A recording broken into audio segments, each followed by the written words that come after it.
Hello, everyone, and thank you for joining us at the ever-improving No Soundbites Allowed podcast. My name is Michael Vasquez. We thank you for joining us in this adventure of describing the politics that go on in our nation on a personal and local level as often as possible, giving you, the audience, more than just 30 seconds to understand what's going on in our nation. We look forward to joining you as we go. Just sit back, enjoy the ride. Please remember, if you like the episodes, like it, share it, let other people know, and if you can, please donate, even if it's $2, even if it's $5, because it all makes a difference.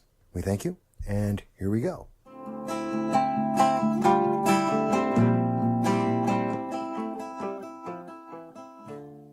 And I can see we have Ron already with us, and thank you, Ron.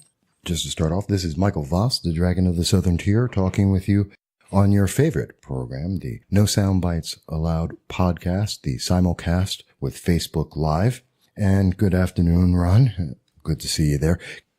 We have a lot on this podcast, and I hope a lot of people will be interested in it. I'm going to try and cover a lot of ground here, and we're starting right on time, which almost never happens. But I did want to go over a few things, and I see Ed Caro's here with us as well. And there's a couple of, now mind you, no matter what I want to talk about, this is a program with you guys. A little louder. Let me try and fix that. Hang on. I'm just working with a few things with the system here. We switched it up a little bit because I was out at the Adopt-A-Park yesterday. And so when I was at the Adopt-A-Park, we had to use some of the, hey, Tina DeBella and TJ Keegan are here. Good. Just had to change up a little bit of the equipment because we were at the many people know I work with a couple of nonprofits. Adopt-A-Park is one of them. We were out showing movies in the parks yesterday, and we were showing cars, and I had to take some of my equipment, so had to reset everything today. So I'm glad that everyone can hear me all right. It was a great show, by the way. Had over 100 people there, families watching the movies in the parks. It's fantastic. I invite everyone. It's free, and it's always a great time. But in terms of what we wanted to do here today, no matter what I want to speak about, of course, always, your questions come first. This is about answering your questions and having a discussion about the issues that are going on today. And so I'm looking forward to hearing everything you guys have to talk about. Now, there are a couple of things that I do want to touch on and a couple of subjects that I think we can talk about that are real interesting. Just a quick run through. I think that I want to definitely talk about Matt Ryan running for sheriff in Broome County. I think that is the funniest thing possible. Hello, Chris. Chris Lowe is with us as well. And I think this is just funny and also quite sad as well. And it's a very important issue. And we want to definitely talk about that. What's going on with that? Where did that come from? Because it was quite honestly a surprise to everyone that he actually showed up on the ballot. But also I want to talk about the fact that Antifa is theoretically coming into Binghamton tomorrow. And I want to get into that and what that means, what the ramifications can be for the city of Binghamton, the county of Broome, what that could do to our area. Beyond that, we also want to get into, there's a bill that probably most people didn't hear about. It actually was on the 12th of July, H.R. 6361 about ICE and abolishing it. And you may be very surprised by what's going on with that. Then there's a poll that came out from Politico that actually addresses this. H.R. 6361, which is about abolishing ICE. Most people have probably not heard about this. It's a really big deal. It's amazing what's happening in our government and not hitting the major news. So you probably haven't heard about that, and I want to touch on that a little bit. So those are a couple of ideas. And also, of course, there's also Governor Cuomo's Buffalo Billions, the scandal, the trial and lawsuit, and once again, another confirmation of the massive amounts of corruption in New York State that are going on right now. We again see another case where everyone is convicted of massive corruption, all of them surrounding Governor Cuomo. And somehow Governor Cuomo is trying to come off as if he is the only innocent, non-corrupt official in government in New York State, yet surrounded by everyone else who's corrupt. And somehow he isn't. So and these are some of his best friends, people we've known for decades, and yet he had no idea. Okay. If you want to say that, but I just can't believe it. So I want to touch on a lot of those things. And of course, any question that you everybody watching, any of your questions that you may have, I of course want to address and go into. So let's just start off with Matt Ryan. Now, before I go any further, I want to disclose, I do know Matt Ryan. I've spoken with, he's the former mayor of Binghamton, New York. I've spoken with him professionally many times. I've quoted him. I've interviewed him. We've talked on a lot of issues, gun control in particular. That stands out in my mind. We've done a few interviews about that. And also privately, I've met him. I've spoken with him in public, privately. We've had conversations, so to speak, and many, many times. And some of them good and some of them, most of them not so much so. He has his way about him, I'll say it like that. And so I do want to give that full disclosure that I do know of. I know him. I have spoken with him. Now, with that said, what we're looking at is the petition season just ended, literally ended on Thursday. And all petitions had to be put in for anyone who was looking for a state level elected office, which the Broome County Sheriff is an elected office. And there was no word amongst anyone in the whispers out there that any of the Democrats were looking to take on to try and oppose either Sheriff David Harder, who's been in the office for many, many years, and he was seeking re-election. He is opposed by another Republican who is Jason Ellis, and Jason is also looking for the position. He's running against Harder so there will be a primary there in September. And so everyone thought the race was just between the two Republicans. In effect, though, because we saw this suddenly out of the blue, out came Matt Ryan. Now there is the Democrat there, and everyone has to wonder, why is Matt Ryan running for this? I mean, he's a former mayor, he's an attorney, and he's never been on law enforcement, ever. He has it's best called a rocky relationship with law enforcement. He's cut police officers. He's not well received by the police departments in Binghamton and Broome County. He's not known as an advocate for law enforcement. He is a far left. His political leanings are far left, very far left. He is associated, if not directly in Citizen Action. And so he has that mindset. I mean, he was advocating for and supporting the Occupy Binghamton movement that took over Occupy Park down in downtown Binghamton. He was a strong supporter of that, even though it violated 3 city ordinances and put the city at risk of a massive lawsuit if anyone had decided to claim that they had been injured or disrupted at all. Would have wound up, the city would have lost millions and millions of dollars. That gives you an idea of his political leaning. So he's not the kind of person you would expect that's going to be going forward and saying, hey, I want to be sheriff.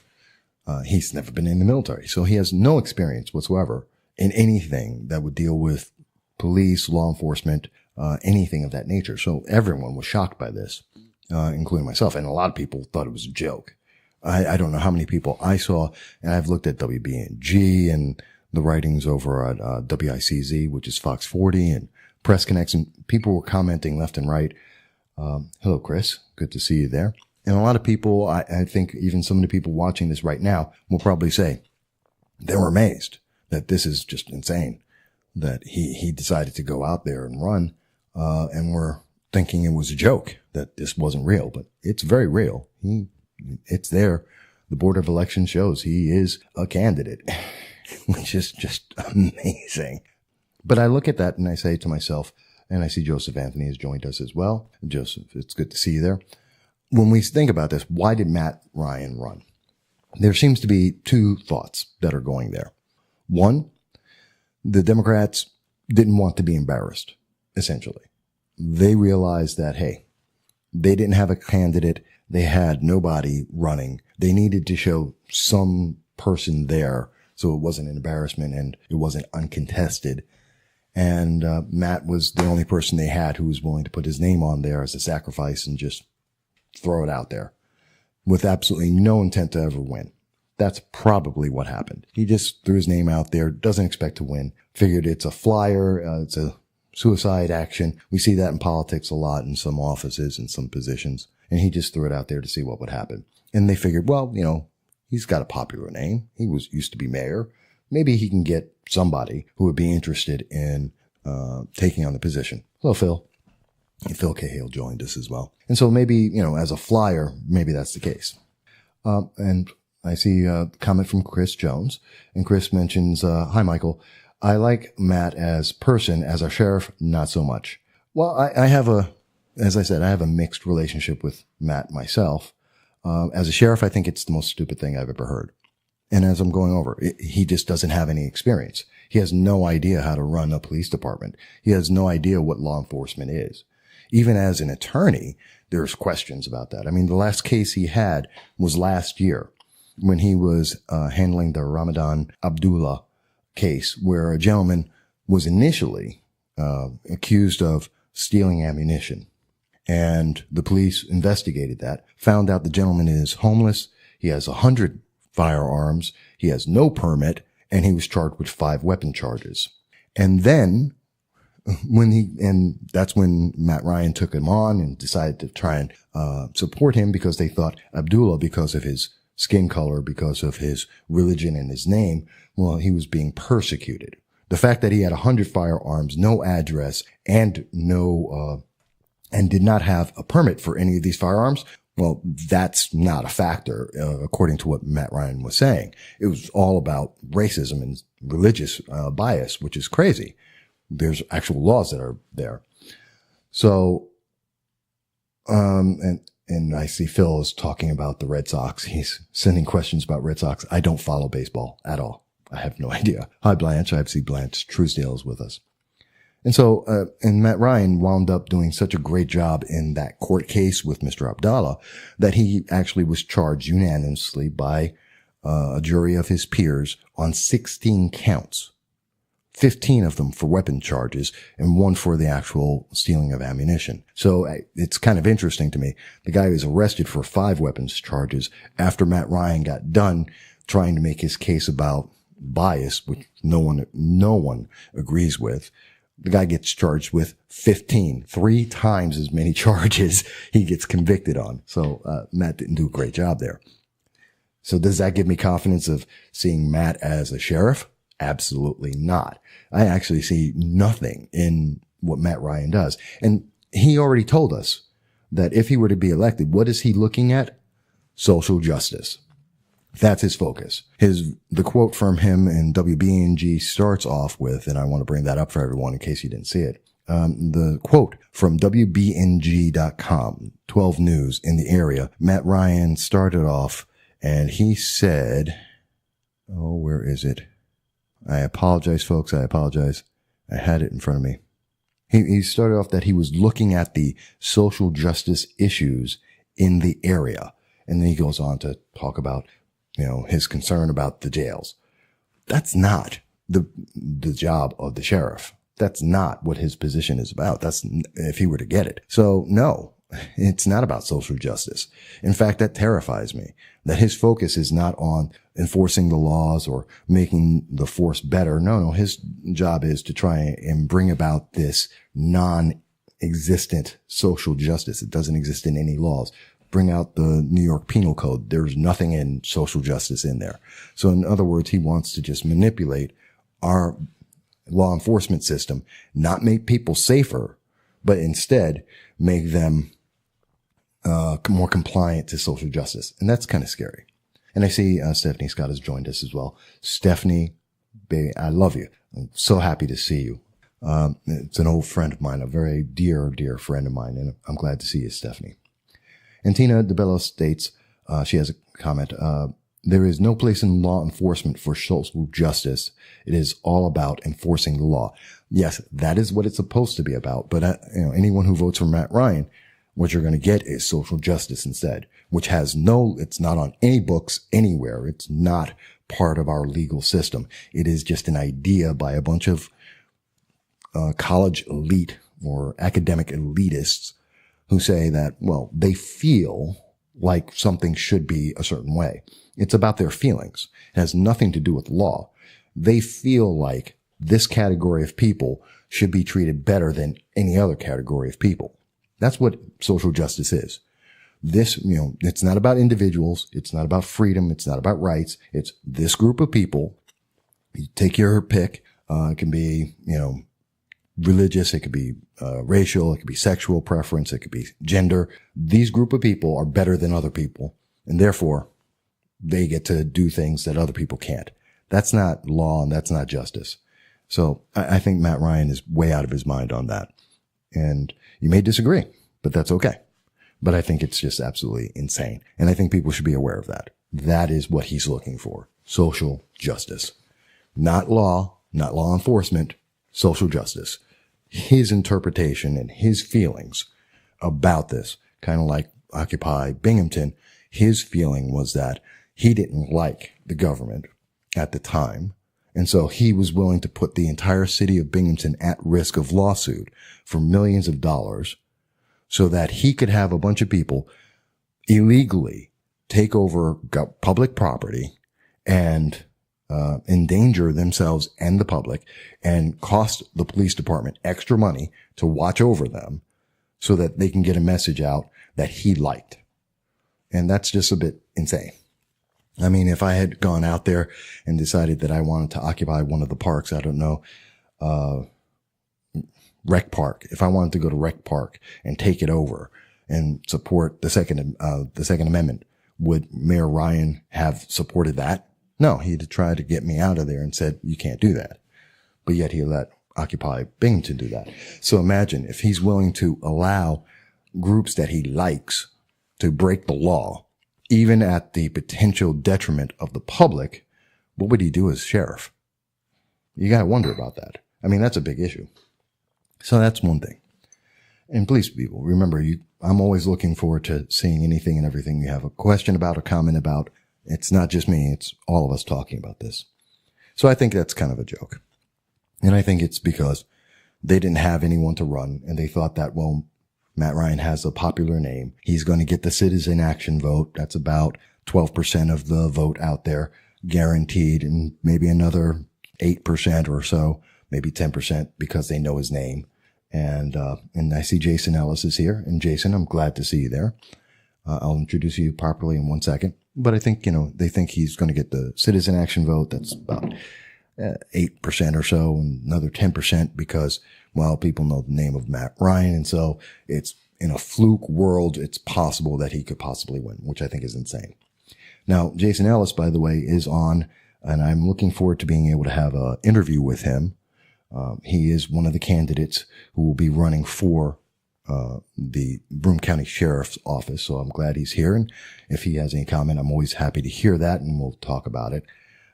I also see that Michelle Warner is with us, and I thank you for joining us. And I see Jesse John Javanski has mentioned Antifa as a terrorist organization. Well, thank you, Jesse. Let me bring up that next thing, because a lot of people, and I'm looking forward to it as well. Jason mentions he's looking forward to the interview. I'm looking forward to it as well. And I should mention on that subject, I have put out a request, and I will put out another. Matt Ryan, Sheriff Dave Harder. I've given them all the opportunity, and I look forward to being able to set up times to interview all of them. It's not biased. I want to give everyone an opportunity, and I look forward to speaking to them all. And I know Jason has mentioned that he's looking forward to it. So I'm looking forward to that as well. But Jesse, you were talking about Antifa, and let me get a little bit into that, because and Jason, you may not be aware of this. A lot of people may not be aware of this. Tomorrow at 4 p.m., we have the House, the House of Representatives chairman of the Intelligence Committee will be coming to Binghamton, which is a big deal. And that's David Nunes. He's coming in, and he's going to be with our Congresswoman, New York 22nd Congresswoman Claudia Tenney, and they're going to be at the Binghamton Holiday Inn, which is nice. It's a big deal. So we've got these two big names that are going to be in Binghamton to speak about the issues like the IG reports that are ongoing and the other issues that are affecting our nation and our safety. They're going to be there in Binghamton. Tomorrow, the 15th at 4 p.m., for 2 hours talking. Now, the thing that's interesting is that the result has been that Citizen Action, and I've confirmed this through a couple of sources, Citizen Action and Antifa have both said that they are going to be coming to this event. In fact, they say that they're probably going to be busing people in. So it's not that the local area, which is about 40 people all total, who are their main supporters. So it's not just the 20 to 40 people that they're going to have out protesting. No, they're busing people from outside of Broome County, from outside of this region, and I believe outside of the New York 22nd District. I haven't confirmed that completely. They're going to be busing people in just so they can make a protest. And among those people, it is rumored, and it has been, and I've seen this on Facebook and a couple of other areas where it's been said that Antifa is part of the group coming. So we're looking at possibly having 100 people with at least 10% of them being, at least 10% of the crowd being Antifa members. And there is a Binghamton Antifa group that exists. There is a cell of Antifa, and I do mean cell as in terrorist. I agree with you, Jesse, that these guys are here.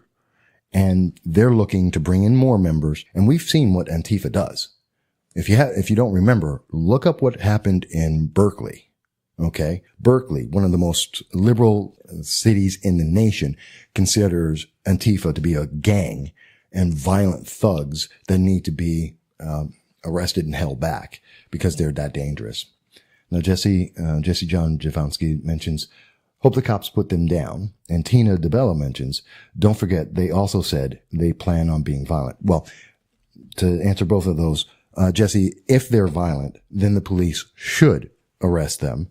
Now, I have nothing against protest. Everyone should be allowed to protest peacefully because that is part of the First Amendment. That is part of America. That's fine. And I have no objection for anyone protesting something they believe they should be protesting. That's fine. But Antifa is known for violence. Just like Tina's mentioning, they always plan on being violent. That is their namesake. That is what they are, which is why they're fascists. You know, they like to say they're anti-fascists. No, they're fascists. They're violent. They go out there and their plan is, they create riots in cities. Now, think about that. If we have Antifa coming into Binghamton, New York, what are we going to be expecting? Well, we expect that they will try and create a riot, that they're going to destroy property, that they're going to disrupt the city. I can't see how that's positive to anyone. And, I have to ask, Assemblyman Anthony Brindisi, who they're coming for. They're coming to support Anthony Brindisi. This is his base.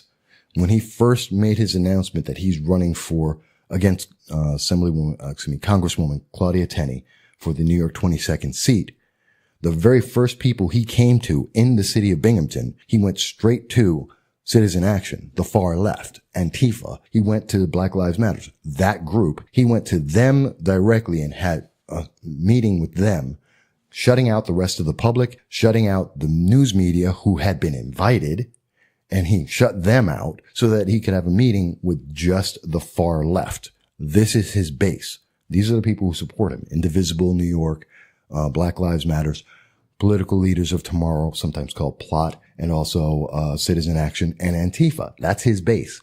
So Antifa is coming to Binghamton because of Anthony Brindisi, and they bring with them violence. We are looking at the southern tier, which has some of the worst unemployment levels in all of New York State, worse than the nation. We are economically challenged here. And we need to have a positive image going out. And we generally do have a positive image of this city going out there. And crime is relatively low and reducing, and we are improving things. But instead, hello, Tyler. Tyler Toomey joined us. But instead, and Tyler, this is interesting. You want to hear this.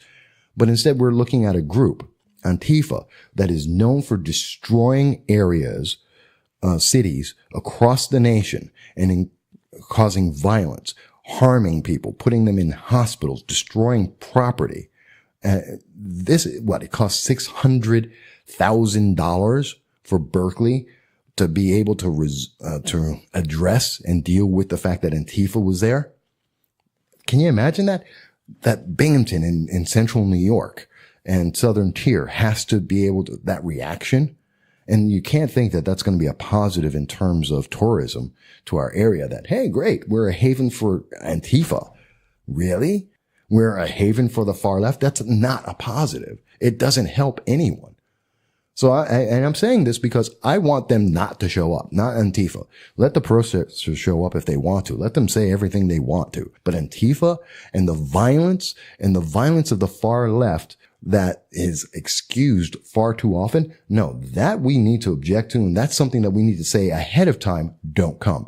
I would like to see Anthony Brindisi come out and say to the public, no, I do not advocate violence. If you are part of Antifa, do not come to Binghamton, New York. Do not come to the Southern Tier. Do not come to the New York 22nd District. He hasn't said that. I guarantee you he probably won't say that unless he's listening to me and I'm forcing him to, because he should. And he should have said it the very first time. And I know he's aware of this because he received the email from Citizen Action and other groups that were telling him that they're setting up the protest. So he's aware, but he didn't say anything to anyone, like he was having some kind of secret protest, like people didn't know. Yes, we knew. I have contacts in all groups throughout the central New York. I heard about it a while ago.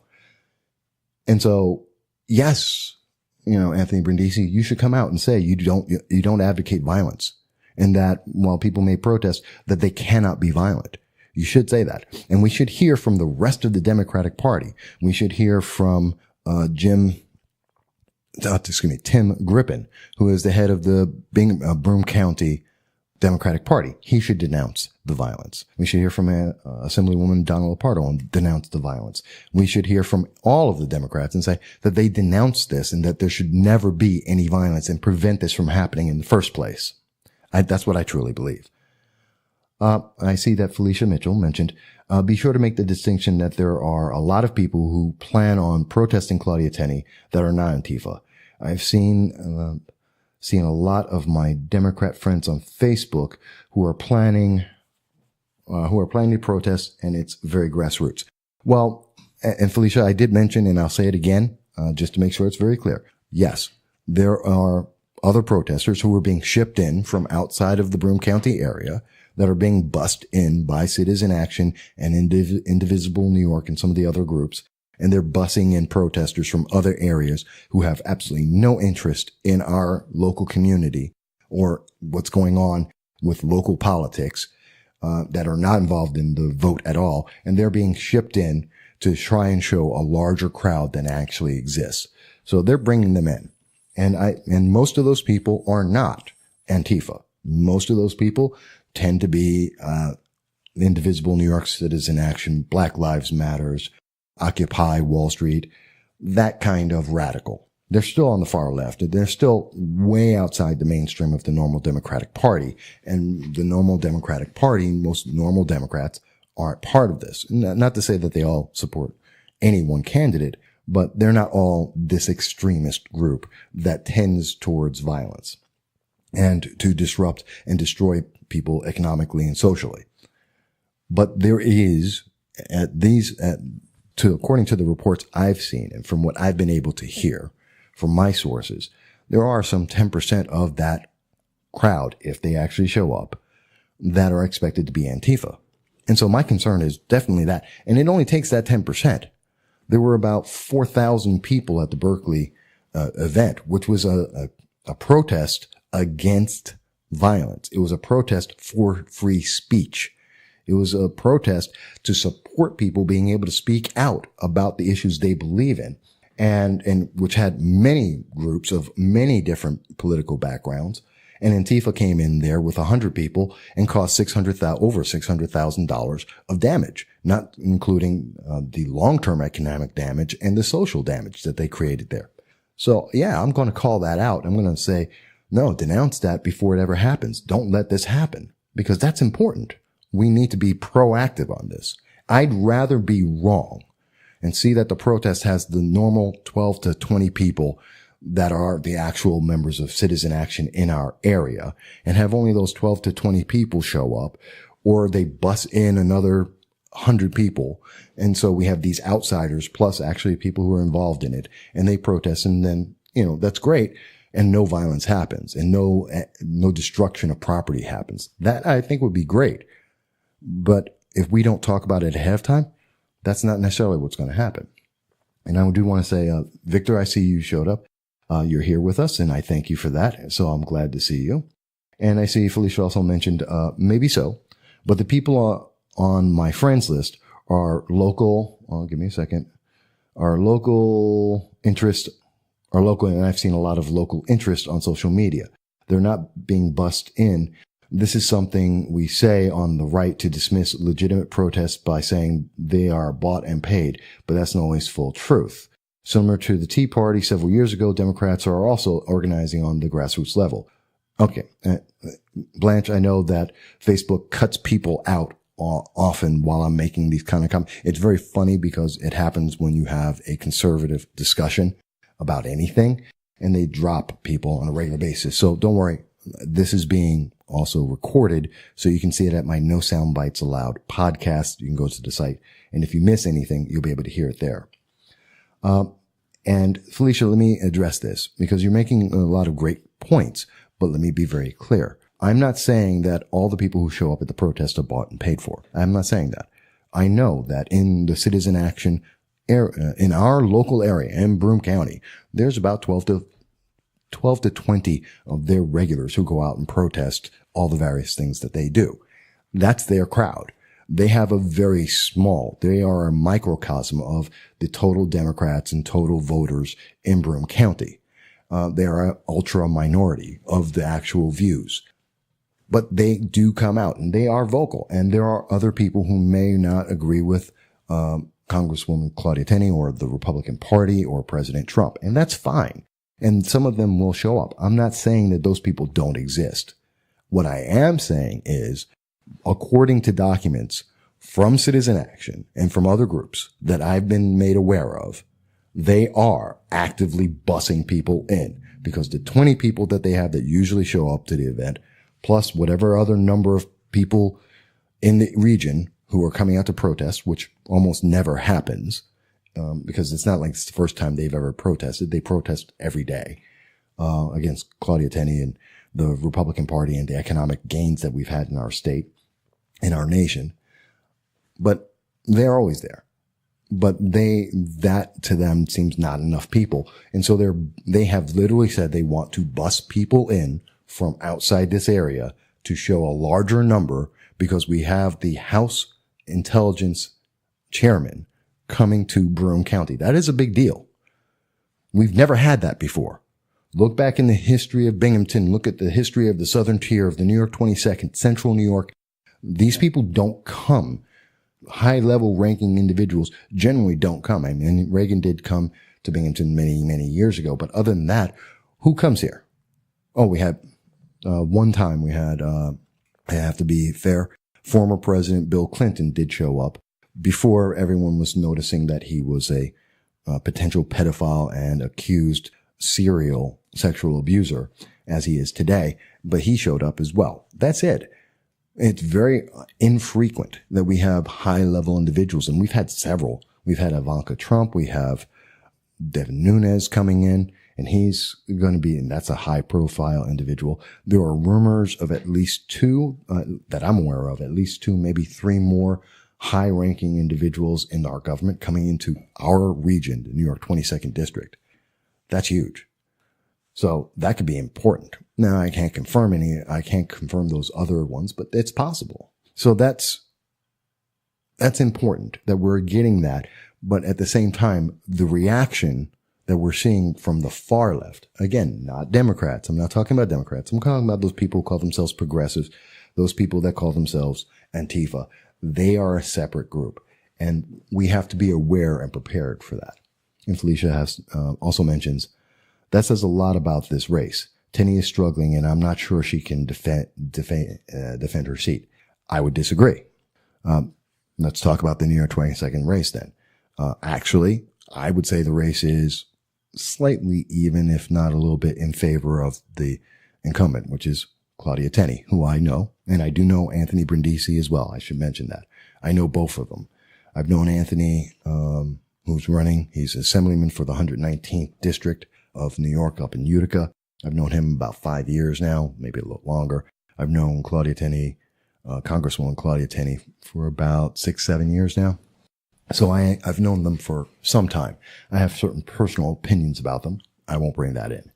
But professionally, looking at the race itself, there isn't a lot known about Anthony Brindisi. And when people learn more about him, they tend to be very, very concerned. He's an individual who likes to boast about the fact that, depending on who he's speaking to, he's boasting about his, as an example, his Second Amendment position. He wants to say he's an advocate of the Second Amendment, yet he voted twice for red flag laws that deny individuals their due process. He's willing to take away people's rights to defend themselves in the court of law just to be able to take away their Second Amendment rights, take away their firearms. That's what he voted for. That is a fact. So I have a big question. When people look into who he really is and how he actually votes, there's a lot of questions there. And I believe that as more people see that, as we get closer and people are paying attention to the race more and more, as we get closer to September and October, I don't think he's doing as well as he thinks he is. And I don't believe that's accurate for him. But I did want to address that. Now, Felicia goes on to mention, I do want to address, she says, why else would Devin Nunes come to Binghamton? Well, there's a few reasons for that, but I'll get into that in 1 second. Also, Tina DeBella mentions, I love protesters. It's in the core of the American way, and the majority of people actually protest appropriately. What is wrong is those fringe nut jobs that think it's okay to shut down someone that does not agree with them and to do anything to shut them up. The minute they get violent, throw stuff, get in someone's face, it's no longer a protest. And I agree with that intensely. Tina, you're absolutely right. We do not. You have a right to say, I don't agree. You don't have a right to physically assault someone or to verbally come up and try and incite them. You don't get that. And you don't get to destroy property. You don't get to block roads and stop people from being able to live their lives. That is an intrusion in their lives. You can't do that. That's wrong. So I disagree with when people do that, because that stops a protest and now creates a crime. I agree. Felicia mentioned, you just said this kind of thing never happens in our area. It's an effort to energize the base. Devin is pretty popular. Well, no, I didn't say it doesn't happen. I said it doesn't happen often. It's very infrequent. It's rare. It has happened, and we've seen Democrats bring in former President Bill Clinton to energize their base. It is normal politics. The fact that we are important enough that we can get that done is a statement itself. And it is a statement that we are improving both in terms of a national profile, in terms of a popularity, in terms of an economics. So that's an important thing. So it is rare. And to have as much attention as we're getting says a lot about the prospects of our future that we are gaining, and we're seeing improvement. So that's an important thing. Tina goes on to mention, Tina DeBella mentions, the Tea Party never physically attacked anyone or shut down their right to speak with threats or acts of violence. And I hope, whoa, what happened here? Hang on, folks. My machine just flipped around on me. I don't know what. Whoa. I know you can't see me at the moment. Please bear with me. I don't know how I did that, and I don't know how to fix it. So that throws me off. Let me just finish the thought here with Tina, and she mentioned that, I hope that the true protesters will make a point to disavow that type of behavior. I do want to mention that, as you mentioned, Tina, the Tea Party, for all the things people like to say about it, there has never been a recorded, there it is. There has never been any recording or any mention that there has ever been an arrest by a Tea Party event. There's never been any complaint. It's never happened. And there's never been a notice of any kind of violence there. So you're correct. And people should be aware of that. So there is a major difference. And again, Antifa is violent. That's not because I think so. That's because it's documented. And that is our concern. They are known for destroying property and for disrupting people's lives and for injuring people and having fights with law enforcement and destroying the property that they show up at. That's a problem. That's not because of anyone except Antifa. That is them. It has nothing to do with other protesters. It has nothing to do with the people they protest. It is those violent people who are criminals. And we should be very clear that no one should support that. Jesse John Javansky mentions, and by the way, people, everyone can comment. I'm here for you. Jesse mentions that if I did that, I would go to jail. Yes, and they should too. Anyone who does that kind of violence or any of those actions should go to jail. Not that they always do. Very often, Antifa shows up in very liberal cities and states so that they are looked at in a very favorable light and very often escape into the crowd. That's why they wear masks. They hide themselves, which is another thing. If you truly believe in something and you want to make a statement, show your face. If you're not willing to show your face and you want to hide from people, well, that's what criminals do. They hide because they are making crimes and that they know that no one's going to support what they believe. You really believe something? Stand up in front of everyone and make your statement, like I am right now. You don't have to agree, but it's public. And, but that's that's my personal thought there. Felicia mentioned, goes on, or the party is worried Tenney will lose and they're doing their best to get the people excited to vote. Well, and Anthony Brindisi is afraid.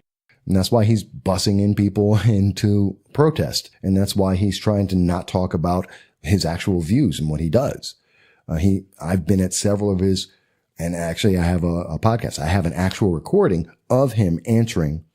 He's been asked a question and he provided an answer. I have a transcript and audio tape of Anthony Brindisi answering a question in which he does not answer the question. He dances around it. He's very good at that, but he never answered the question. And he's afraid of people hearing him not answer questions. So both parties are worried. It's a tight race. As I said, I believe it's 50-50. There is no advantage at this moment. But I think that's why they have protests. And I think that's also why Anthony Brindisi is trying to not be seen in the media because he doesn't want to be quoted on anything because people will figure out where he actually stands, like on the Second Amendment, where he wants to take away people's due process. And I have invited him to come on here and to have an interview as long as he wants. I never edit, and he can come on and he can have any conversation with me he would like, and we can discuss this for as long as he wants. I have no limit. I can give him as much airtime as he wants, and we can go over his entire record if he would like. I've been waiting for a year. He still won't give an answer, which is an answer. He's avoiding it because he's afraid of answering a question I may ask him, because I am not restricted by any media, and I can ask an actual legitimate question, as I do of all the candidates I speak to, and I do speak to Democrats. I was just speaking to County Executive Jason Gunnar. I will have on next week Assemblywoman Donna Lopardo. I do talk to Democrats. I have no problem speaking with him and having a legitimate conversation and interview about his positions. He's just afraid to do it. So there's a lot of fear. Ken Josek is here with us as well. I thank you, Ken, for joining us in. I want to catch up to a couple of these messages, so let me read them through. A lot of people are commenting here. Felicia mentions, I just think it's important to recognize how polarizing Tenney has become. I think all politics in America at this time and for the last several years have been polarizing. Actually, since 2015, politics has been absolutely polarizing. It doesn't matter. You can pick anybody and it's polarizing. So that's not a fair statement of just one person. It's everybody. And then Tina goes on to say, this is a campaign rally. So of course it's for gaining support of Claudia Tenney. All the politicians do this, which is true.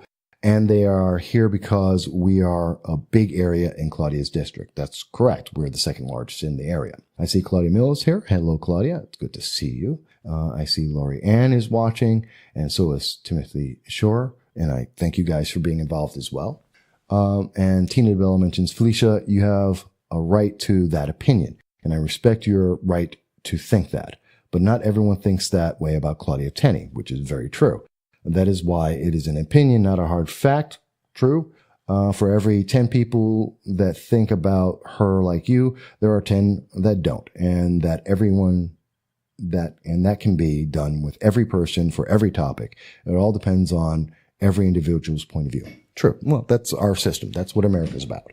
And that's why I don't like Antifa. Again, I'm coming back to it's Antifa I'm upset about. I don't care about the protest. Let them protest. That's fine. Don't destroy property. Don't destroy or disrupt people's ability to live their lives. That's the difference. And that's a big difference. And that's important. You know, they want to go out and protest whatever you want. You don't like mayonnaise? Go out and protest. I don't care. But when you interrupt someone's life or a livelihood or assault them or destroy property, that's something else altogether. And that is what Antifa does. And we need to be, and that's why I'm speaking out about it, because we need to let them know they are not welcome. And I understand I'm a conservative Republican. They're not listening to me per se. I mean, they're watching the show and I know that they're going to hear about this and they always follow the things I do, but they don't pay attention to it in that sense. Well, great. That's why the other Democrats like Anthony Brindisi and the rest of the Democratic leadership, Jason Gunnar, everybody should come out and denounce Antifa and say they are not welcome in this region before the violence happens. If Antifa shows up, they are always violent. That's what we have seen across the country every time. And we should denounce them before they come here because we know they have been mentioning they want to show up. And I believe the Citizen Action is aware of this and that they are happy about it. And we need to denounce it, and so should Citizen Action and every other Democrat. Denounce them because we do not accept violence. Protest all you want. No violence, no disruption of our society and our community. That's especially when they're being bussed in. So they don't care about our community. They can come in and do that. That's going to be tomorrow. And Jesse, you're asking, this is tomorrow at 4:00 at the Binghamton Holiday Inn. But I also want to go on to another thing. And I'll come back to this. And again, this program's about talking with you guys. So just tell me what you want to talk about. We'll definitely talk about it. And I can continue talking about this if you want. And I can bring up more points if you want. Felicia, great discussion. I'll catch the rest of your live later today. Absolutely. And I'm happy for everybody who takes any time to be able to speak with us about it and listen. And we don't go in. That's the great thing about our country. It moves forward because we have a conversation, because we have this discussion. And we don't have to agree on every single point. We just need to be able to say, okay, what's reasonable? Where's that reasonable middle ground? What can we reasonably accept and understand? And that's the difference. And that's where we need to be at.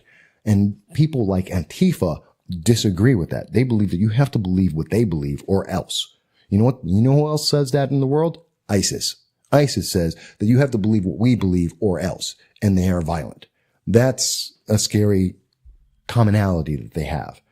And Tina DeBella says they are a violent organization. In every event they attend, there is violence perpetuated by them. They even promote to their people to be violent, get in everyone's face, create a riot, etc. Yes, they do. Yes, they do. And Maxine Waters is one of their favorites, I would imagine, recently, with her harass people in their homes, around their kids, in restaurants, and as they live their private lives just for doing their job.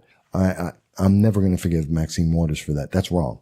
That's wrong. That's the same kind of violence and same kind of criminality that we see out of Antifa.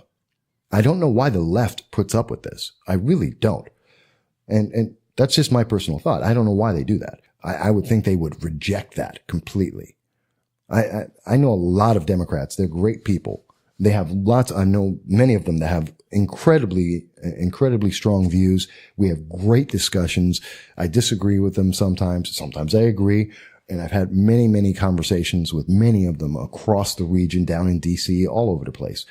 And they're great people. I've also had conversations with people in Citizen Action, Antifa, Black Lives Matters, and I've found them to be, on average, incredible racists that are absolutely abhorrent to the American way of life. That's my experience. So I just don't understand how other Democrats get to deal with it. And I know a lot of Democrats can't stand the far left because of that very same reason, because these people are very abhorrent. You know, they're socialists, democratic socialists, which is communists in my experience. So, and my experience includes being around actual communists in Moscow. So I have a pretty good idea of where they're leading towards. And I've listened to their rhetoric very clearly. And, you know, they're in the line somewhere between ISIS and communism. And I don't like it, but that's my personal thought. But I did want to mention something else. So we've talked about Mayor Ryan a little bit. We've talked about, and the farce that is his run for office. And he's aligned with Citizen Action, which brought us to talking about Antifa and what they're going to be doing tomorrow, theoretically, what they've promised to do. And I want to go and talk about something else that's a little bit different. Jesse mentions they don't see that. It's really sad. Yeah, it is really sad. It really is. But I want to go and talk about another thing that's also sort of in this line. I don't know, a lot of people heard about this on the 12th of July. That was Thursday. That there was a bill that was put in by Democrats, the HR 6361. I know no one pays attention to the HR numbers. I do. HR 6361. It's the abolish ICE. They want to get rid of ICE. They actually put a bill in that would make it a law to get rid of ICE, which is the Immigration and Customs Enforcement. A lot of people aren't aware of this, that they're trying to get rid of that. And Bob, I see Bob Yannick is with us. Good to have you here, Bob. If you missed anything, you can go to the No Soundbites Allowed podcast and you'll be able to hear everything you may have missed before. So, we've seen that, about 8 Democrats put in this bill to get rid of ICE, to destroy and eliminate ICE as an organization. And that was on Thursday. And here's the fun thing. They put that in on Thursday, and on Friday, they said, the same Democrats and the entire Democratic Party said that they're not going to vote for this. So they put in a bill to get rid of ICE, which is very popular now with the Ocasio-Cortez crowd.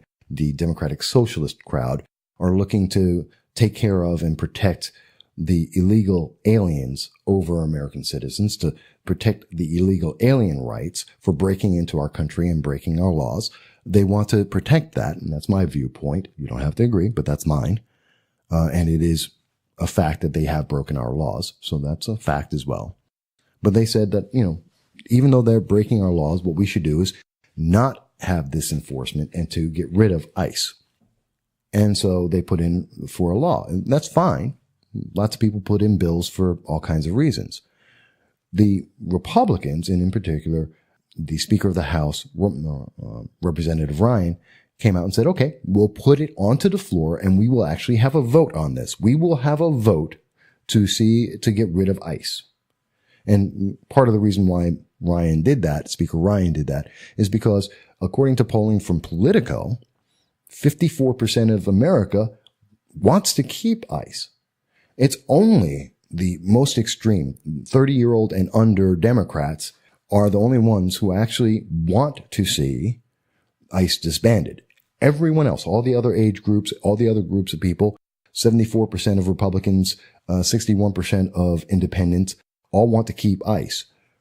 The only people who want to get rid of ICE, even among Democrats, the only people who want to get rid of ICE are those who are 30 and under, which tend to be close or more aligned with the socialist viewpoints of the Democratic Party, like the Ocasio-Cortezes of the world, that they're more like Bernie Sanders. They want to be in socialism. They want to have that kind of viewpoint, open borders, so that anyone, including ISIS, can walk across our border at any given time, and that's perfectly okay, and kill Americans.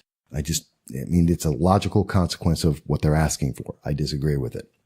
So Speaker Ryan is going to put a vote out to see, okay, if they can pass the bill, they can have ICE disbanded and terminated if they want to. All they have to do is put out the votes and put themselves on record to vote for it. And the Democratic Party, according to the Washington Examiner on Friday, July 13th, states that Democrats seeking to abolish ICE announced they will vote against their own bill. That's the headline. And again, you can go to the Washington Examiner on yesterday, July 13th, and you'll see that Democrats are voting against the very bill that they created. And I think that's pretty silly. And again, that's HR 6361, to establish a commission tasked with establishing a humane immigration enforcement system, terminate immigration and customs enforcement, and other purposes. So their bill to get rid of ICE, that they want to make a law, they're given the chance to make it a law, and their answer is, we're going to vote against it. What? That's stupid. Why put it out there? Well, the answer is they have absolutely no intent to make a law. And I have to tell you, anyone who puts out a law like that and is not willing to back it up, then you're just manipulating emotions of the public. That's just politicking. That's propaganda. It's useless. And you know what? They should be called out for it. And that's why I'm speaking about it, because I think it should be called out. And people don't know about this. I know most people don't follow these things, and I do. And I think it's really, really insulting when we see that Representative Jayapala out of Washington, Representative Espaillat out of New York, Representative Serrano out of New York, Representative Blumenauer,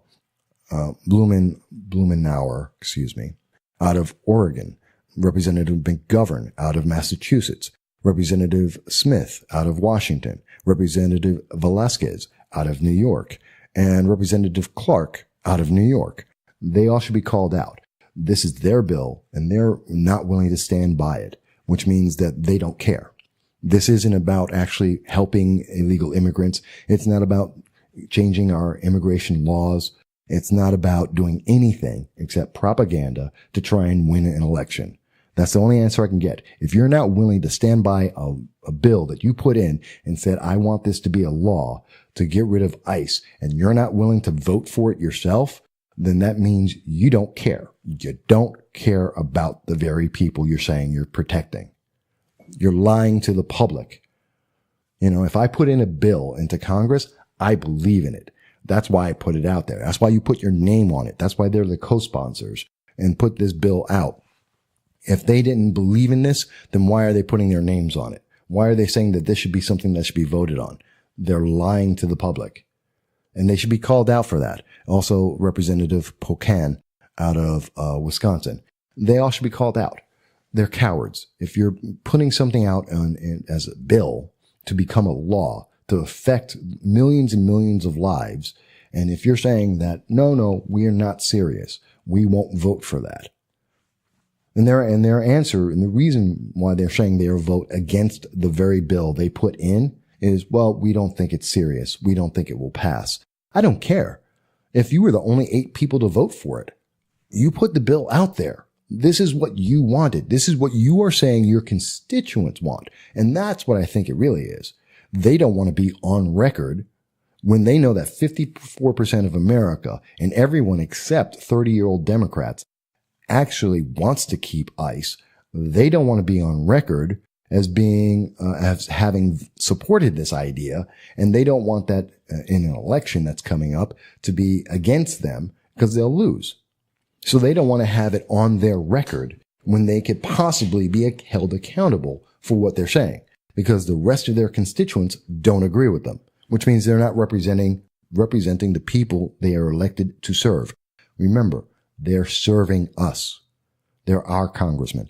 If they're doing things we don't like, vote them out. I don't care who it is, Democrat, Republican, doesn't matter. If they're not doing what you want, vote them out. If they're doing what you want, keep them. I think everyone should have term limits as well for 3 terms, but that's me. But that's an important thing. That is a very important thing, and I think it's insane. I think this is crazy that they don't have enough courage to stand up and vote and be on record for what they say they believe, because they don't believe it. It's just a falsehood. It's just a manipulation. It's meant to emotionally manipulate people. Ooh, look, I put in a bill, but it doesn't actually really mean anything. It's kind of like in 2015, March of 2015, Anthony Brindisi put in a bill to repeal the SAFE Act and then let it die. Didn't support it whatsoever. It is a fact. You can look this up. I've seen it. I've seen the actual floor of the assembly when it was being debated, and he just ignored it, let it go, because he had no intent of actually passing that. He just wanted it on the record so he can say, look, I did a great thing. I tried. I support the Second Amendment. Meanwhile, it doesn't mention a word about the fact that he has 2 red flag laws that deny every American citizen in New York State the ability to have due process. I'm sorry, that's a big thing. No, you don't support the Second Amendment. You don't support America if you're willing to take away people's due process rights. That's my opinion. Others may disagree, but that's okay. So that's what I think is really insane. Really insane. And it's incredibly important. So we should pay attention to this. These are the things that are happening while everyone's talking about England and where's Trump, well, what's happening here? What are we not hearing in the news that we need to pay attention to? And I think that's a big one. But let me ask you, what do you guys think? Everyone's got a different opinion, and I'm always open to it. You know, it's not just me. You guys tell me what you think. Tell me what you, is there more that you want to talk about in terms of Antifa or Mayor Ryan? Maybe more about the fact that Democrats are running away from the very thing that they say they support. And I'm talking about Democratic leadership. I always like to make sure it's clear. When I say Democrats, I say Republicans. I'm talking about the leadership. I'm not talking about rank and file people, because rank and file people are reasonable, realistic, honest, and genuine. I like real people. The rank and file people of whatever party, libertarians, conservatives, all of them, they're great people. You know who isn't? The leadership. And that goes for both parties. I just don't like them because they're not a good reflection of the people that they are there to serve. They forget they are there to serve the public, not we're there to serve them. I don't agree with that. So that's my personal view on that. But please, people, tell me some of the things that you're thinking about on some of these issues about Mayor Ryan running for sheriff. Do you think it's a good idea? Because I don't. And I don't know anyone who does. But or Antifa showing up tomorrow in Binghamton and possibly, imagine what the headlines will be on Monday if Antifa does show up, as they have promised that they would, and that they go out there and they start destroying some of the cars and some of the buildings and the businesses in downtown Binghamton. Can you imagine what that's going to be like? Can you imagine how that's going to affect this entire area? And what if or even if they don't destroy the property, what if they just go out there and harm people? What if they attack people? And I don't think that's going to happen. I don't think they're that dumb, quite honestly. I don't think they're dumb enough to, I don't think citizen action. Hey, Anne-Marie Diorio's with us. I don't think that citizen action, Black Lives Matters, I don't think the local individuals in those groups, I don't think they're dumb enough to attack anyone because they know what would be the result. But I do believe that the people that they are bussing into the event tomorrow, I do believe that the people who from Antifa who said they're showing up, that they absolutely have no problem with the violence because they're not from here. They don't care. Besides the 13, roughly dozen members of Antifa, the Antifa cell in Binghamton, besides them, or that I believe are, and again, I should say alleged number of individuals in the cell of Antifa in Binghamton area. Beyond them, the rest of them don't care. It's not if they destroy our property, they don't care because it's not their property. They don't live here. They don't care if they hurt our individuals, our citizens, our friends, neighbors. They don't care because it's not their neighborhood. They're coming in to protest because, well, Anthony Brindisi, under the guidance of Nancy Pelosi, said to. That's why. They don't actually care about the New York 22nd District. They don't care about Binghamton. That's why they're being bussed in. That's my understanding of it. And I'm willing to stand by it. And I'm willing to say so publicly. I mean, people may disagree, but I'm willing to say that. It's a lot of talking. So it takes a toll on the voice a little bit. But let me ask you guys, do you think that it's a good thing for a sheriff to say that social justice is more important than enforcing the law? Because that's what Matt Ryan says. Do you believe that it's okay for protesters to be violent and destroy property? Hello, Vic. Vic Furman has joined us. Do you think it's okay for people who are saying they're protesting to come from outside an area that they have nothing to do with, just for the purpose of being able to protest and or commit violence to destroy property and assault individuals? Do you think that's proper? And I can tell you, and I need to mention, the very best thing we can do about that is show up. I'm showing up. I will be there. And I'm going to support, especially because I know that Antifa may be there. So I'm going to stand up against them because we have to. And I'm going to be out there. I will be there and not violent. I'm going to be taping and I'll be at the event. And I want to see, I want to be there because I believe the best way to counter bullies and violence and fascist and individuals who need to use violence to express their idea because they can't express it or have it accepted by any other means, the best way to deal with them is to confront them. That's it. You confront them and you deal with them in person. Not violent, no violence, but I will shine the light of day on them for what they are. And that's, I think, the most important thing, to shine the light of day on them and let people know what they really are about. That they are, I think that Antifa are a bunch of violent thugs that go around the nation harming individuals for no reason other than they think they're right, which is not a reason, because they think they're superior. That is not a reason. And that does not make law. And that isn't the American way. And I don't care how well they want to put themselves in their own light. Threatening people's lives and trying to harm individuals is wrong. It is always wrong. It has always been wrong. And we should not stand for that. And so I will be at the event tomorrow. And everyone else should be at the event tomorrow. Don't be afraid. Show up. Don't let this stop. Don't let them stop you. But that's my thoughts. I mean, that's what I think. Oh, and Claudia has now made a comment. Claudia Miller says, I think the people who live in that community should be the ones to deal with it. But if the issue at hand affects more than their immediate area, then yes, people from outside the area can come to voice their opinion, but of course in a nonviolent way. No. That's a great clarification. I'm glad you brought that up, Claudia. Because you're right. People should be able to, when we're talking about national issues, absolutely, like immigration, if that were one of the things that's being discussed, other national issues, absolutely. I can understand other people coming in from other areas to go and make a protest at that one location. Fantastic. It makes sense. Most of the issues aren't about that. They're mostly local issues. And having people bust in because of those local issues just to affect the local race, just so that they can get on TV and look like they actually have more support than they actually do, that's a misrepresentation. See, that's what gets me. It's the misrepresentation because they're looking for the media to say, hey, you know what? We have this crowd. And it's that crowd mentality. Oh, we have a crowd behind us. We actually believe. Look at all these people who believe what we believe. No. And see, that's a misrepresentation. That's a lie. That's a gimmick. That's just salesmanship. And I don't agree with that. And that's the part that I don't like. I mean, if people actually honestly believe something, that's one thing. And if they're coming because of a very specific issue from all across the country, fantastic. I believe in that. But when people are just doing it because of, and I see what happens at these events.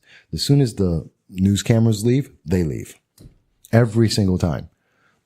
News cameras are gone. 5 minutes later, all the protesters are gone. Why? They're only there for the news cameras. They show up, they get the news cameras, and then they go home. Because as soon as the news is gone, they've hit their job. They have nothing else to do. They don't care. Because it's not about the issue. It isn't actually about the issue they believe in. Because otherwise they would be there for the entire event. That never happens. I've taped this. I've been at these events many, many times. These guys are there at the beginning of the event to show off, scream, get on the news cameras, get their 30 seconds of fame. And then as soon as the cameras go on into the event or leave for the day, then the protesters, usually about 5 minutes later, they go home because they're done. They got on TV. That's all they were there for. And they make it seem like there's actually some impression, some group that believes, that this crowd believes that. And so the crowd mentality is supposed to carry people forward. It's emotional manipulation.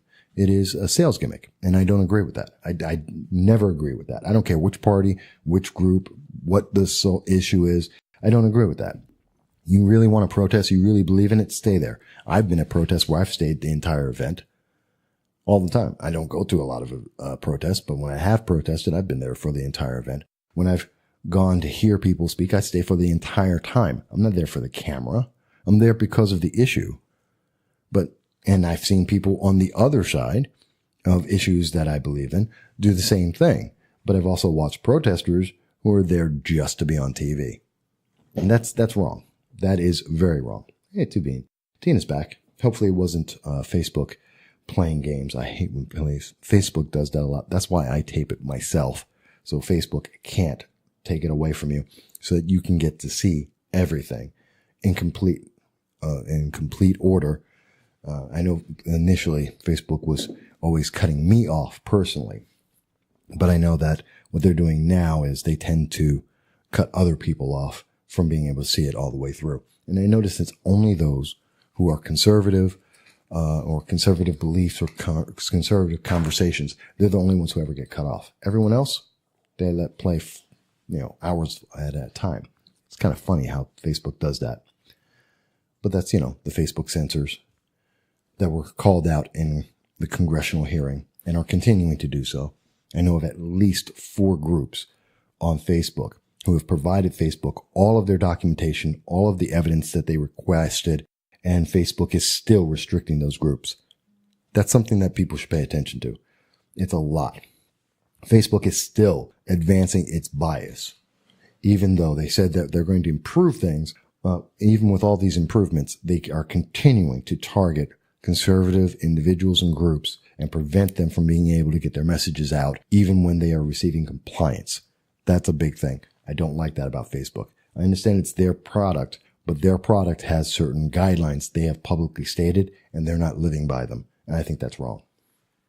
But do tell me, folks. I'm here for you. I'm listening to you. You tell me. What do you think? I also needed a break. I've been talking for hour and 15 minutes, thereabouts. So the voice gets a little tired. But I enjoy this. I love doing this. I love having these conversations with you because you make it worthwhile. I love this. And I hope people are enjoying listening to this and hearing the different thoughts of people out there. And I always invite people. You can always comment because it's always interesting. And it's important to know what our neighbors think, to know what our friends think, to know what others in the community think, and to say, hey, I agree or I don't agree, or how can we make it better? How can we do something to help? That for all of us saying that we don't agree with Antifa and that there should be no violence and that all the protests should be peaceful actions, that's an important thing because that makes a statement. And it makes it clear, and it helps to prevent that violence. Okay. It helps to stop that. I think when I think of Berkeley and I think of what happened in Berkeley in California, I think to myself, what if there was someone doing exactly this, day before and saying, hey, don't you dare. We're going to come out in force. We're not going to be intimidated. We're not going to be intimidated and fall under your false imagery. And we're going to continue to support the things we believe in and even support them because of your violent approach. And we reject your violent approach. Would that have stopped the 100 people from Antifa from committing the violence that they did? Nearly $1 million worth of damage. Would that have prevented it? Could they have prevented that just by having people come out on Facebook, on Twitter, on social media and amongst themselves and say, don't you dare.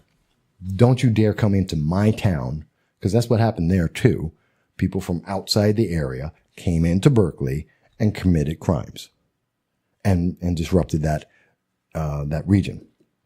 Do we want to see that here in Binghamton? No. How can I stop that? I can't. I can come out here and talk about it, make people aware of it, and hopefully that prevents it, but I don't know. And you know who would be nice to hear from? The next potential mayor, Matt Ryan, who's running again. I find it a joke, but Matt Ryan, Mr. Citizen Action, he's a supporter of Citizen Action and supported by Citizen Action. Mr. Matt Ryan, who believes in social justice, who wants to be a sheriff. Well, okay, Mr. Matt Ryan, come out there, and I want you to go out publicly and say that you denounce Antifa and that you denounce any violence, and there should never be an event where there is violence. And do this before the event and say, don't let them come in. I want to hear you say that. If you're actually serious about running for mayor, for sheriff, Matt, then say that. Go out there. You can get the news. You can get a press release. Go out. You don't even need to do a press release. Send it out on Facebook right now. Let people know and say, hey, I denounce that. I don't want to see this. Hey, Jason. Jason Kruger has joined us. And, come out there, Matt, and say, I denounce this. There should never be any protest that has violence. I denounce that violence, and I denounce any group and organization that would promote that. Tell them that. That's what you can do, Matt. If you're serious about being a sheriff and enforcing laws and helping protect and serve the people, that's what you should be doing. But instead, I'm pretty sure that Matt Ryan would support the Antifa and the violence and that social justice mentality. That's my understanding of him. Knowing him and knowing his views, that's what I would expect. It's kind of sad, in my opinion. That's sad. But again, I'm here for you guys. These are just a couple of the subjects I've been talking about. And for anyone who hasn't caught this, please know that this is a simulcast.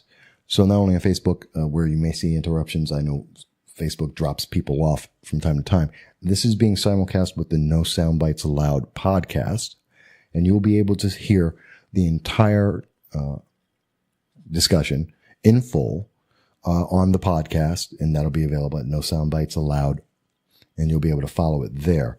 So don't worry about if you missed any part at the beginning or any other part in between, or Facebook dropped you off and you weren't able to see it. You'll still be able to hear word for word everything that was said because of that. This way, I always like to make sure people can hear it all. In case, life happens. It's an hour and a half, and I know sometimes it's a little difficult. So we always want to make sure you have that opportunity. And I enjoy this. I do enjoy this a lot. I enjoy speaking with people and having them listen and take it. It's an interesting thing. I mean, having a conversation with people, it's hard. It's not an easy thing to do, but I think it's an important thing to do. Oh, I should also mention, I know it's at the end of it. I don't know how many people are going to catch this, but just so you know, next week I will be, and I think I mentioned it earlier, I will be speaking with Assemblywoman Donna Lopardo next Friday, and we're going to have a discussion, an interview there, and that should be fun. I always enjoy speaking with Assemblywoman Lopardo. She's always been very open and very willing to speak, and we always have a great conversation. I look forward to it again. I know that upcoming, we're going to be having a conversation with the candidate for Broome County Sheriff Jason Ellis, and also the incumbent Sheriff Dave Harder. I've spoken with both of them, and we just need to work out the dates and get a time set so that we can do interviews with both of them. Matt Ryan has an open invitation to do an interview as well, if he would like. So that's always possible, and I'll look forward to that if he decides he wants to do that. And of course, we're still waiting for over a year for an answer from Anthony Brindisi about whether or not he's going to do an interview. I doubt it, but it's open. He's more than happy to come on, and I'll give him as much time as he wants to address the many, many, many concerns like the Utica scandal, his red flag laws and bills, to have that. Jason's back, and I'm glad to see you there. So this is what I like to do, to have this. And I love the interviews even more than anything else, because letting people know who's looking to represent them and what they think is the most important thing we could possibly do. And I always like the fact that my interviews do so much better than all the other podcasts that I do, that people find it so interesting, especially in election years. It's so important. And I'm so happy that I can do that. And I thank all of the elected officials and candidates that I speak to for taking the time to speak with me and to get the word out about their message, about why they're running for their offices and what they plan to do. I think it's very important.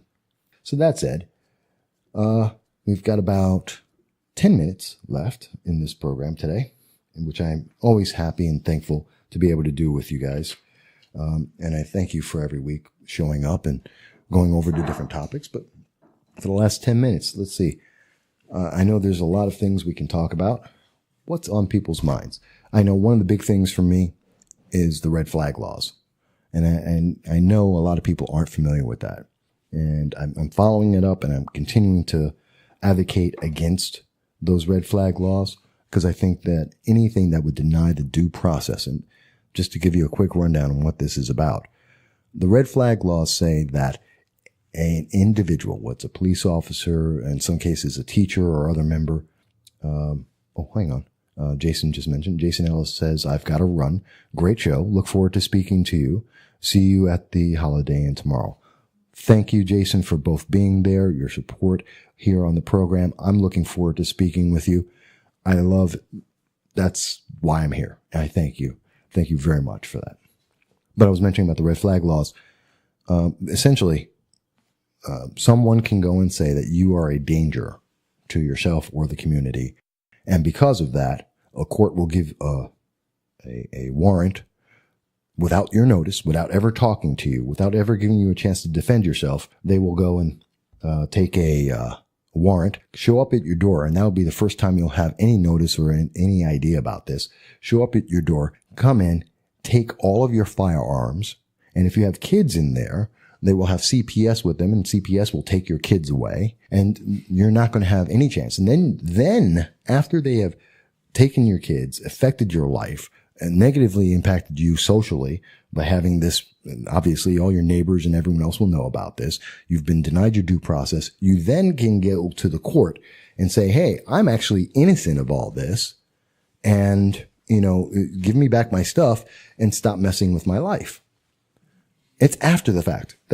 Think about it. In our system, we're innocent until proven guilty, but yet the red flag laws go the other way around and say, no, you're guilty until you can prove yourself innocent just because someone said so. Really? And the laws get even crazier. And you know what the proof is that you're a danger to yourself?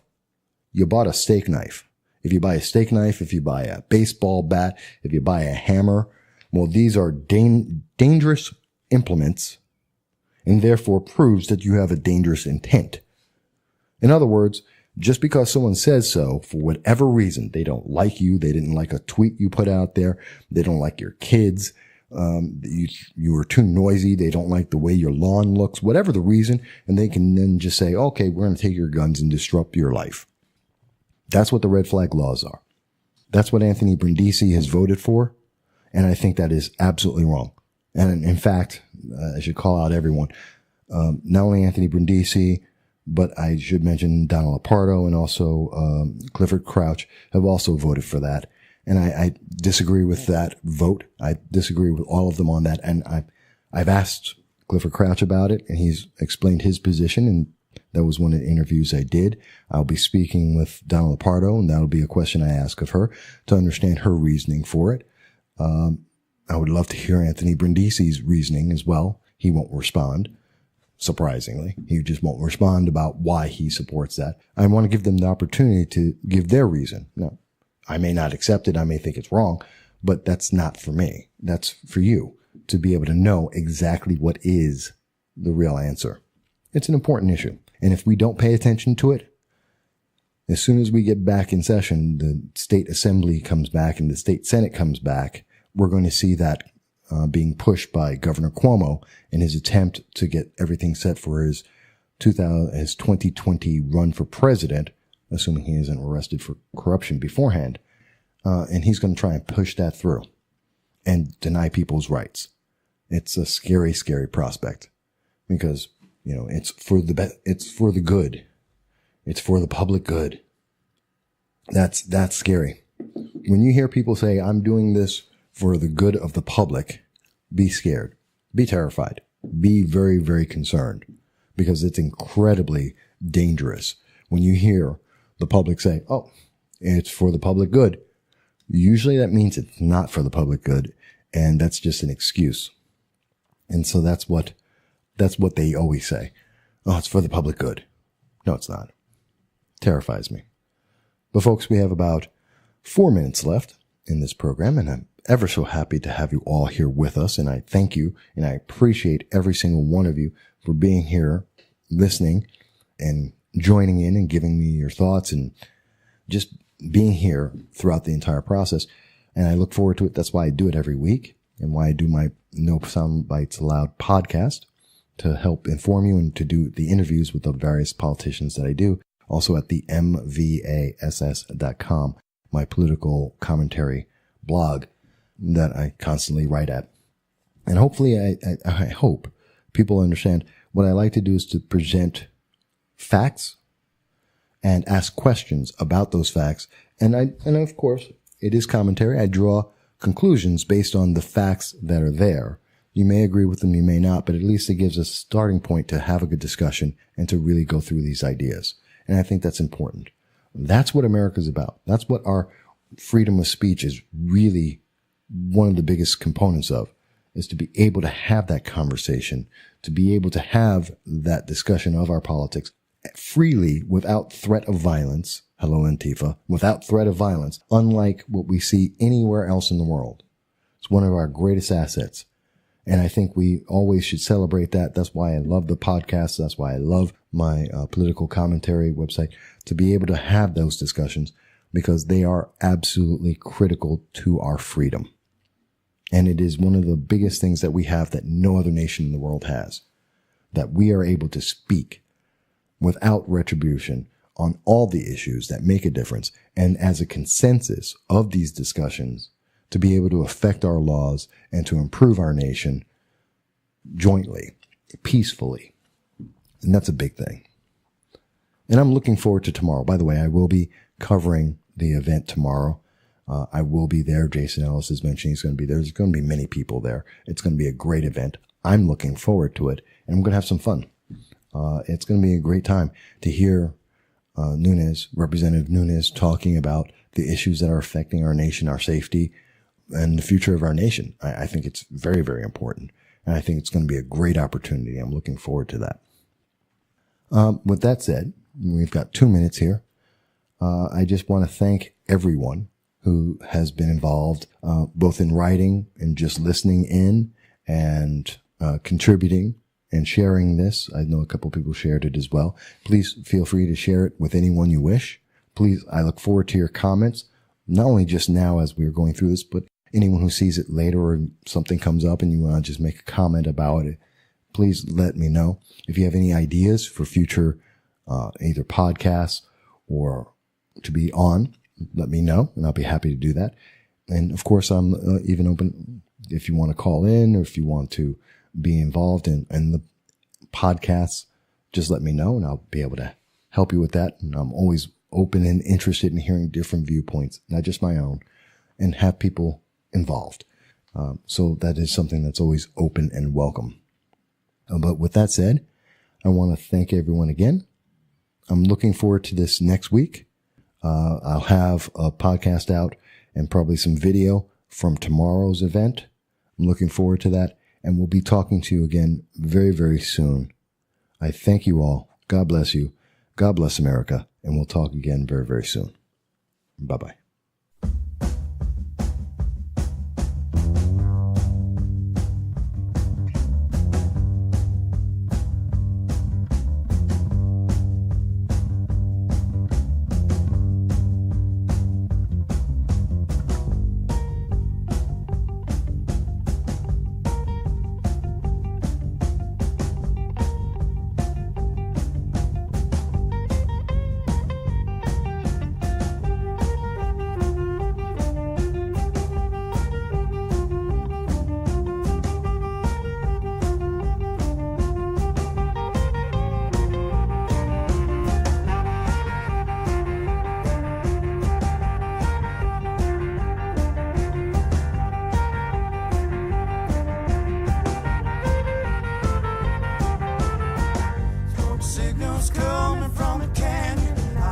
Searching for my companion for so long.